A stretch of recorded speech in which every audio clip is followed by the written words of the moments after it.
তারেক রহমানকে নিয়ে আপত্তিকর বক্তব্যের প্রতিবাদে রূপগঞ্জে জেলা ছাত্রদলের মশাল মিছিল।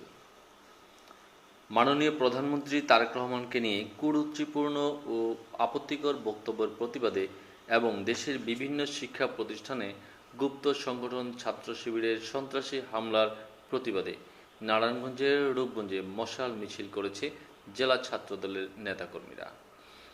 5ই আগস্ট বুধবার রাতে রূপগঞ্জ উপজেলা ছাত্রদলের সাবেক সদস্য সচিব ও নারায়ণগঞ্জ জেলা ছাত্রদলের সভাপতি পদপ্রার্থী মোহাম্মদ মাসুম বিল্লাহর নেতৃত্বে এ মশাল মিছিল অনুষ্ঠিত হয়।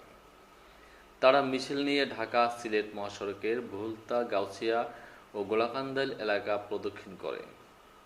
এ সময় ছাত্রদের নেতা কর্মীরা বিভিন্ন প্রতিবাদ স্লোগান দেন এবং তারেক রহমানকে নিয়ে আপত্তিকর বক্তব্যের নিন্দা জানান। পাশাপাশি দেশের বিভিন্ন শিক্ষা প্রতিষ্ঠানে সংঘটিত হামলার ঘটনায় জড়িতদের দৃষ্টান্তমূলক শাস্তির দাবি জানান তারা। উপর হামলা চালানো হয়েছে। আমরা বাংলাদেশ জাতীয়তাবাদী ছাত্রদল অতীত আমরা রাজপথে ছিলাম দীর্ঘ 17 বছর, গুপ্ত ছিলাম না।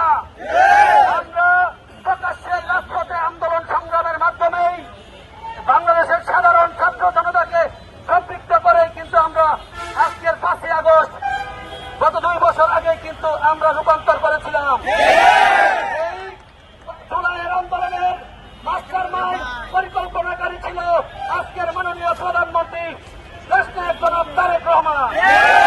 আমরা আবারও বলতে চাই, আমাদের প্রিয় অভিভাবক দেশনায়ক জনাব তারেক রহমানের নেতৃত্বে বাংলাদেশ জাতীয়তাবাদী ছাত্রদল শিক্ষা প্রতিষ্ঠানের সুস্থ পরিবেশ ফিরিয়ে দেওয়ার জন্য অতীত যেমন আমরা আন্দোলনে ছিলাম, বর্তমানে সাধারণ শিক্ষার্থীদের সুরক্ষার্থে বাংলাদেশ জাতীয়তাবাদী ছাত্রদল শিক্ষার্থীদের পাশে সবসময় আছে, ভবিষ্যতে থাকবে।